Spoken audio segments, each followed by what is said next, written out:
irmãos a abrirem a Bíblia, esse segundo tema que nós temos. Vamos abrir em Ezequiel, capítulo 10, versículo 18. Vamos ler o versículo 18.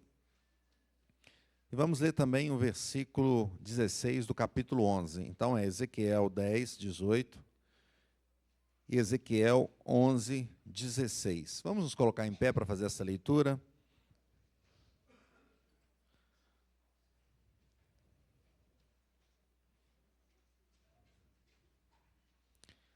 Vou fazer a leitura, acompanhe comigo, diz assim a palavra do Senhor. Primeiro, vamos ler Ezequiel 10, 18.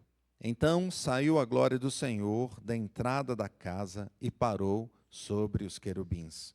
Agora Ezequiel 11, 16. Portanto, dize, assim diz o Senhor Deus, ainda que os lancei para longe entre as nações, e ainda que os espalhei pelas terras, todavia lhes servirei de santuário por um pouco de tempo, nas terras para onde foram. Vamos orar? Feche teus olhos. Senhor Deus, nós agradecemos ao Senhor pela Tua bênção, pelos louvores que nós tivemos aqui nessa manhã, pelos dízimos e ofertas também colocados aqui. Que o Senhor abençoe a cada família, cada um que tem contribuído com a Tua igreja. E agora pedimos a Tua bênção para que o Senhor fale conosco através do Teu servo, nos abençoe. Usa o Teu servo como instrumento do Senhor e abençoe a cada irmão que está aqui, cada ouvido, cada coração, cada mente, que possamos estar ligados, atenados com o Senhor, conectados com o Senhor, para aprendermos mais e mais e sairmos daqui edificados em nome de Jesus. Amém. A igreja pode assentar. Algumas pessoas gostam de dizer assim, vou embora. Não sei se você já falou assim, essa expressão, vou embora, não é? Vou embora. O que significa vou embora? Vou embora. Às vezes a pessoa fala vou embora porque ela está em algum lugar e vai para casa, né? Vou embora. Ou então fala assim, vou embora. Para onde? Vou embora. Vou para longe, não é? Então, em alguns momentos, pode ser que esse vou embora significa um adeus mesmo, não tem volta, não é? É interessante quando a gente lê Ezequiel que a gente percebe o Senhor dizendo que está deixando o povo, e nós vamos ver esse texto agora,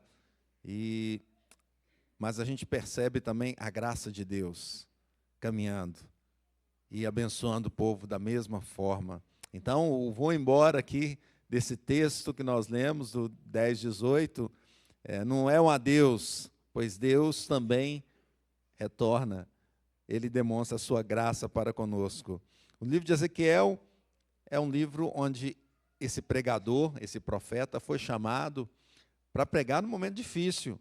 Porque imagine você foi preparado, estudou durante muito tempo para exercer uma profissão, aí de repente aquela profissão que você exercia, ela acabou, não é? Não existe mais. Ou então, quem sabe, você foi usado para dizer, olha, não vai existir mais essa profissão. Aconteceu com Ezequiel, que ele foi chamado para ser ali o sacerdote, e o que o sacerdote deveria fazer? Servir no templo. Só que Ezequiel foi chamado para dizer que o templo seria destruído. Ele viveu num momento difícil, não é? Difícil. E além de pregar sobre isso, ele agora dizia que Deus deixaria, um momento da situação ainda pior, Deus deixaria o povo, Deus deixaria o templo, deixaria a cidade de Jerusalém. Então nós percebemos aqui uma situação difícil, talvez uma das piores, que é o Senhor deixar ou nos deixar, não é? Mas o texto também do Ezequiel 11, 16 nos mostra uma esperança muito grande. Então, a proposição, meus irmãos, é que o Senhor promete estar com o seu povo em todos os momentos. O Senhor promete estar com o seu povo em todos os momentos. E esses dois textos aqui nos mostram a saída da glória de Deus, mas uma promessa maravilhosa de que o Senhor está conosco. Primeiro ponto, a saída da glória de Deus, então. Leia comigo o versículo 10, capítulo 10, versículo 18, mais uma vez. Diz assim, então saiu a glória do Senhor da entrada da casa e parou sobre os querubins. Então, nesse versículo, o profeta vê a glória do Senhor saindo do templo, saindo da casa. Nós percebemos, se voltarmos um pouco mais, e voltarmos na época de Davi, Salomão especificamente, quando Salomão construiu o templo, inaugurou, ele fez uma oração, em Crônicas, 1 Crônicas capítulo 6, uma oração onde ele pede muitas vezes ao Senhor, uma oração que tem muitas vozes de súplicas na oração. E ele clama ao Senhor para que o Senhor esteja ali naquele lugar, para que o Senhor faça ali a sua habitação, para que o Senhor habite ali no meio do povo, com muitas súplicas. Ele pede ao Senhor, abençoe o seu povo, esteja com o seu povo, faça deste lugar a tua morada. E após essa oração, quando caminhamos para o capítulo 7, versículo 1, o texto diz assim: tendo Salomão acabado de orar, desceu fogo do céu e consumiu o holocausto e os sacrifícios, e a glória do Senhor encheu a casa. Então a gente vê aqui uma presença poderosa do Senhor naquele templo, um momento que foi o auge do reino de Israel, com Davi e Salomão. E aquele auge, Deus entra no templo, a glória enche o local, e ele estava ali, e aquele povo é abençoado pelo Senhor durante muito tempo. E nós temos um reino que é rico, nós temos um reino que é abençoado. Reis de outras terras foram lá ver, será que é assim mesmo? A rainha de Sabá foi lá para ver Salomão. Será que me falam é tudo isso? Ouvi maravilhas a respeito do reino de vocês, eu vim aqui ver. E quando ela chega lá, ela disse, olha, o que me falaram era pouco ainda, é muito mais. Então nós temos uma presença marcante do Senhor ali com o seu povo, abençoando o seu povo. Contudo, o povo de Israel daquele tempo em diante, e você pode caminhar no 1 Reis, 2 Reis, você vai ver sempre uma queda, uma decadência. Aquele reino foi dividido em duas partes, logo depois de Salomão, e nós temos ali, então, o Roboão e Jeroboão, não é? E Roboão, com um nome bem interessante, né? Aumentou os impostos fortemente, e o reino foi dividido. E depois o reino foi só caindo, e nós temos vários reis ali, reis no reino de Israel e de Judá. E nós percebemos que os reis de Israel foram 19 reis que falaram sempre assim, você pode ler no texto em Reis. E o rei tal fez o que era mal perante o Senhor. 19 reis fez o que era mal perante o Senhor. E depois você vê o reino de Judá. Ali tem 20 reis. Aí alguns ali fizeram o que era bom perante o Senhor. 8. Os outros 12 fizeram o que era mal perante o Senhor. Então a queda do reino, o reino vai caindo, caindo, até que chega no final de Reis, e Deus fala, olha, agora eu vou acabar com a festa, não é? Destruir esse reino. Então nós temos agora o reino de Jerusalém, o reino de Israel foi ali, vamos dizer, destruído pela Síria, e o de Judá pela Babilônia. Ezequiel está falando então com esse povo. Você tem alguns que foram para o exílio babilônico, uma certa quantidade de pessoas, uma primeira leva, vamos dizer assim, depois foi uma segunda, depois uma terceira. E Ezequiel, então, estava lá e falando sobre essa destruição completa. Agora ele fala, Deus vai sair do templo, então, a glória do Senhor vai sair do templo. E algumas visões de Ezequiel, Deus coloca na própria carne dele o que ia acontecer também. Ezequiel 4:6, olha só esse texto. Quando tiveres cumprido esses dias, deitar-te-ás sobre o teu lado direito, e levarás sobre ti a iniquidade da casa de Judá. 40 dias te dei cada dia por 1 ano. Ou seja, por que Judá estava indo para o exílio? Por causa do pecado fortemente cometido contra Deus, contra o Senhor. E aqui ele coloca nesses 40 anos ali, já para o final lá do reino, onde o povo pecou insistentemente, né, a iniquidade de Judá se levantava, e Deus fala, olha, eu vou destruir mesmo esse povo, eu vou sair, a minha glória vai sair do meio dele. Meus irmãos, os nossos pecados nos separam de Deus. Vamos dizer isso? Os nossos pecados nos separam de Deus. Então, o Senhor se retiraria do templo. Essa é a situação. E quem sabe essa é uma das piores notícias que se pode ter. Adão e Eva também tiveram essa situação, passaram por isso. Quando o Senhor os expulsou do jardim do Éden, colocou os anjos protegendo a entrada, colocou ali querubins protegendo. Veja Gênesis 3:24. E expulso o homem, colocou querubins ao oriente do jardim do Éden, e o refugio de uma espada que se revolvia para guardar o caminho da árvore da vida. É a separação da presença de Deus. Paulo também fala sobre isso, Romanos 1, 24. Por isso Deus os entregou tais homens à imundícia, pelas concupiscências de seu próprio coração, para desonrarem o seu corpo entre si. É como se Deus tivesse falado assim: então, se vocês querem viver no pecado, então vivam sem a minha presença. E quem sabe esse é o pior momento, onde nós somos entregues aos nossos próprios desejos pecaminosos, aos nossos erros, e nós nos afundamos mais e mais e mais. Notícia desesperadora, porque sem Deus não há vida. Pelo contrário, sem o Senhor tem morte, e morte eterna. Morte eterna. E não existe um meio termo. Não, mas eu não quero Deus, mas não quero também a morte. Não existe um meio termo. Ou você é a favor de Deus, você está com Deus, ou você é contra Deus. Ah, não estou longe de Deus. Longe de Deus é contra Deus. Ou você é a favor, ou você é contra. E nós percebemos as visões de Ezequiel, então, mostrando essa destruição, capítulo 6 e 7, demonstra o sofrimento que o povo teria com guerra, com fome, com peste, com exílio, com tudo isso. Veja Ezequiel 7, 8, diz assim: agora em breve derramarei o meu furor sobre ti, cumprirei a minha ira contra ti, julgar-te-ei segundo os teus caminhos, e porei sobre ti todas as tuas abominações. Percebe como é forte o texto dizendo a nação de Israel, como nação de Judá, o reino de Judá, como eles sofreriam por causa do pecado que estava entre eles, né? E um dos pecados destacados nessa sessão, nesses textos que lemos, é a idolatria.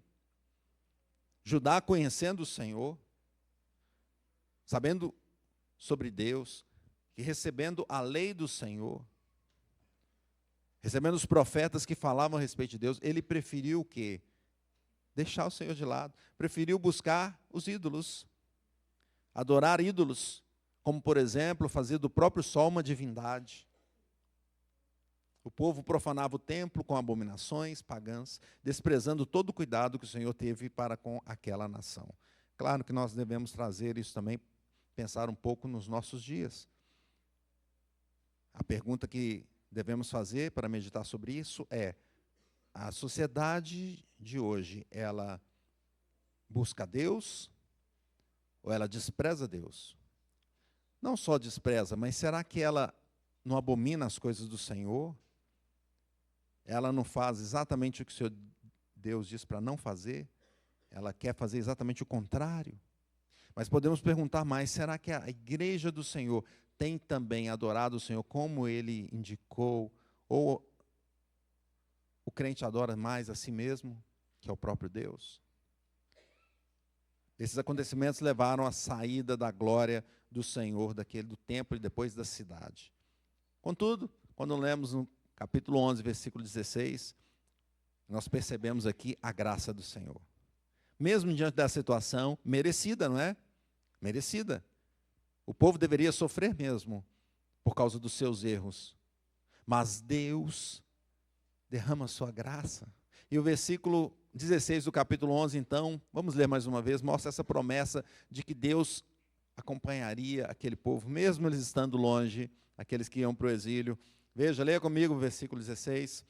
Portanto, assim diz o Senhor Deus: ainda que os lancei para longe entre as nações, e ainda que os espalhei pelas terras, todavia lhes servirei de santuário por um pouco de tempo nas terras para onde foram. Percebe aqui que Deus está dizendo: olha, eu vou mandar esse povo para o exílio, contudo, eu vou estar presente, eu estarei com esse povo.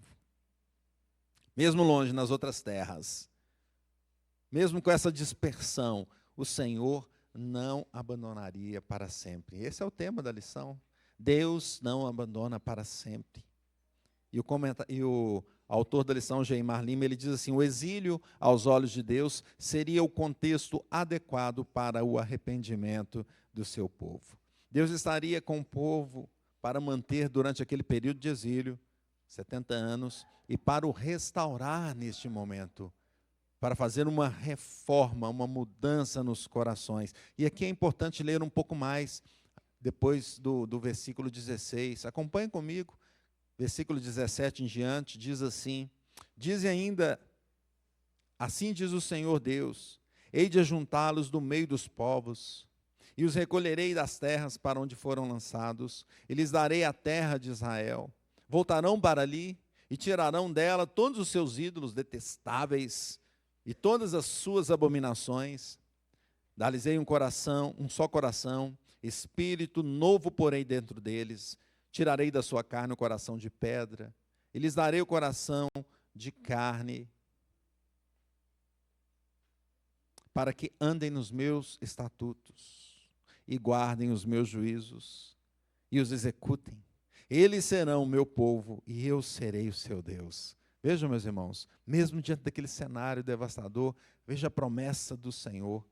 Ele diz que vai ajuntar o povo, vai trazer de volta a Israel, vai mudar a situação dele, vai limpar, tirar os ídolos detestáveis, as suas abominações, e vai fazer o mais importante, que é mudar a natureza. Ele entra no coração e muda o coração, para que agora a igreja do Senhor obedeça ao Senhor, siga os seus mandamentos, que são mandamentos bons para o homem, maravilhosos, e são a melhor forma de viver, e para que a igreja guarde os seus juízos e os executem.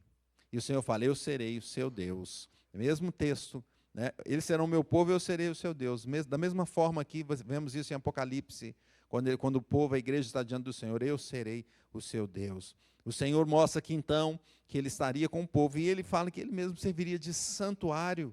E quando o texto diz isso, é inevitável fazermos uma ligação com Cristo. Jesus é o santuário, ele é o tempo perfeito, como nos revela o Novo Testamento. Hebreus 10, 20 diz assim: pelo novo e vivo caminho que ele nos consagrou pelo véu, isto é, pela sua carne. Então, a presença do Senhor estaria ali, muito mais do que podemos ver no Velho Testamento, pois a presença do Senhor se realizou ali com Cristo, se encarnando e vindo a essa terra, e andando com os discípulos e ensinando a sua palavra, e mais que isso, se entregando para que fosse feita a redenção, a remissão dos pecados. E mais do que isso, a presença do Senhor se mantém quando Jesus vai aos céus, e ele fala: eu vou mandar um outro Consolador, e ele envia o Espírito Santo, e o Espírito Santo habita nos corações daqueles que são do Senhor. Deus está conosco aqui. Essa manhã nós temos aqui a ceia do Senhor, e ele se faz presente, não é só um símbolo, mas a presença do Senhor entre nós. E mais que isso, o Senhor ainda prometeu: olha, eu vou voltar, vou reunir esse povo de todos os lugares para onde foram dispersos. Então imagine toda a terra, porque hoje a igreja do Senhor está em toda a terra, não é? Até aqui do Lindéia Deus vai buscar, vai nos resgatar. De todas as terras do mundo, o Senhor vai reunir o seu povo de novo e vai levar para estar juntos como um só povo, uma só nação que louva e que engrandece o nome do Senhor. Mas esses são para os que estão em Cristo. Porque o versículo 21 ainda diz: mas quanto àqueles cujo coração se comprazem em seus ídolos detestáveis e abominações, eu farei recair sobre sua cabeça as suas obras, diz o Senhor Deus. Então, cabe a nos perguntar hoje, individualmente, nós estamos em qual povo aqui? O povo que está passando pelo exílio, mas com o coração nessa esperança final? Ou aquele que já abandonou e falou: eu deixo essas coisas todas e vou preferir ficar longe do Senhor mesmo, prefiro escolher o mundo. Que lado você está? Que Deus abençoe, que todos nós estejamos diante da glória do Senhor, presentes com Ele, que o Espírito Santo habite em nós, para que tenhamos a ceia final com o Senhor eternamente. Louvado seja Deus. Concluindo, meus irmãos, o Senhor deixou o templo. Sua presença saiu dali durante um tempo, para que o povo fosse restaurado. Mas assim podemos pensar em Jesus Cristo. Jesus Cristo deixou a glória para vir a este mundo de dores. Passou e foi conhecido como homem de dores, que sabe o que é padecer. Mas seu sofrimento possibilitou que a presença do Senhor estivesse então novamente no meio da igreja, Primeiramente, pelo Espírito Santo que habita no coração do crente. Em segundo lugar, pela volta de Jesus, que construiu as moradas para que o seu povo habite eternamente na Jerusalém celestial. Como viveremos, então? Primeira aplicação, viveremos em arrependimento de pecados. O pecado nos separa de Deus. O que causou a queda e o sofrimento em todo o mundo é o pecado. A palavra do Senhor nos chama para confessarmos os nossos pecados e nos arrependermos, é confessar e arrepender, mudar de vida.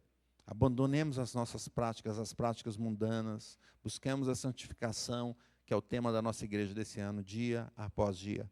Em segundo lugar, como viveremos, meus irmãos? Confiantes na volta do Senhor. Em breve, essa terra vai passar. Nosso tempo aqui é rápido. Em breve, estaremos diante do Senhor, no tabernáculo eterno, na ceia do Cordeiro.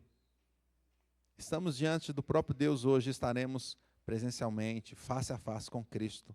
Confiemos nisso, vivamos assim confiando nessa promessa maravilhosa do Senhor, até que Ele venha e que sejamos abençoados por Ele em nome de Jesus.